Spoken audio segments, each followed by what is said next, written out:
Tā guli savā opelītī. Viss pilvēts, viss ir pamosties. Tur ir skailains!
Yeah,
Sports ir nežēlīgs, reizēm gadās arī tā.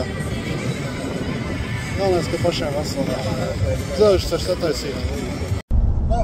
Sveicināti! Maziņš rezumē pa manu Igaunijas braucienu uz Drift Missouri, Esti Boys, jā. Leitas rallī, Leitas, kā viņas pareizi no rallī parkā. Igauņiem, tāpat kā latviešiem, drifta spēle ir pamatīga. Viņi ir baigie varoņi malači. Ļoti ražīgs, varens, tāds drukns, spēcīgs, jaudīgs pasākums. Bija ko redzēt gan kā dalībnieki, sportisti trasē, gan kā izstāžu mašīnas. Jā. Es biju paskatījies video no pagājušā gada un arī no Leišu Drift Missouri. Vienkārši bija tāds montāni malcam. Dabūju Drift Factory aproci. Nodedzis esmu saulē visu dienu. Fantastiski laikapstāvi, 25 grādi, tieši saule. Čotka, īsti vasaras sajūta, kā saka, noķert. Pāris šūns no dūmiem arī tika nogalināts. Jā, drifta spēle Igauņiem ir ļoti jaudīgi, kā jau skandināviem, es Igauņus pie skandināviem pieskaitu, ir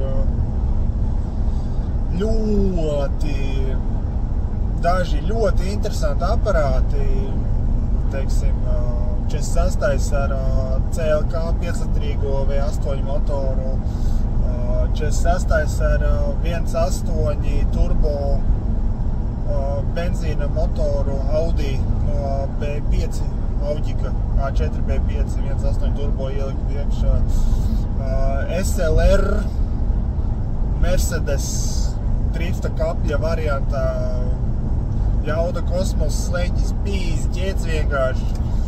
Nu tā, ka wow. Jaudīgi. Protams, kā jau Austrum Eiropas drifts, pilns ar BMW, bet tā, ka noskaņa JDMs, jā, tad gludekļi, ļoti skaisti gludekļi, pieklājīgi gludekļi, ļoti zolīti sataisīti. Nu, bija no visām mašīnām varbūt 3-4 bija tādi, kas ir tīri kapļi, nu tiešām nozīmē kapļi, nu miskastas, trases, treniņu mašīnas nosauksim no tā, pārējās, wow, līmenis ir ļoti zolīts, līdzīgi kā Leišiem. Protams, līdz ultra racē poļu šitiem te Vorlocas, kā viņi pareizi izrunā to pilsētu, stadiona drifteriem. Tur vēl ir ko augt, bet līmenis ir ļoti labs. Tīri tā cilvēcīgi patīkams piedzīvojums, tā spontāni hops un braucam, davai, lecam, varam, ok, malcam. Pirmoreiz mūžā ēdu rupmaizes burgeri. Degvielas tanks Orlens, Igauņu Orlens, viņa piedāvājumā ir rupmaizes burgers, kas bija pārsteigums. Nekā, ja tu esi turists, tu var atļauties visu kaut ko izmēģināt. Nu, es pamēģināju rupmaizes burgeri.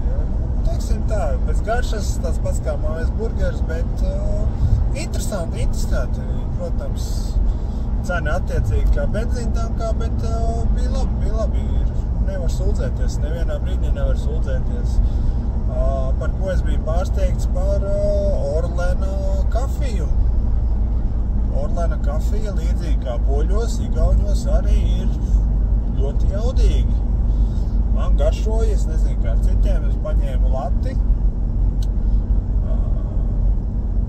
Jā, ir atzīstam, ir forši, protams, tur īstajiem kafijas degustētājiem tas nederēs, bet man kā cilvēkam parastām ļoti labi, ļoti jauki, paldies.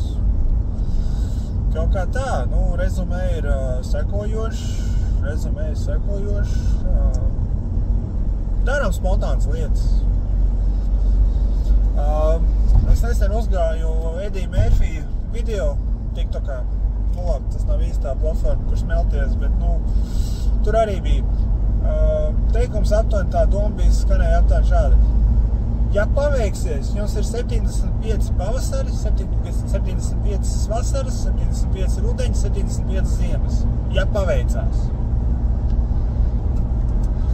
Un tas tā... Pēc 1 kilometra aplī izbrauc otrajā izejā. Iesita domu un Facebookā redzēju, ir events un piekdien pusdienas laikā davai maucam un piekdien pēcpusdienā hops, es jau 10. vakarā rullēju uz Igauniju.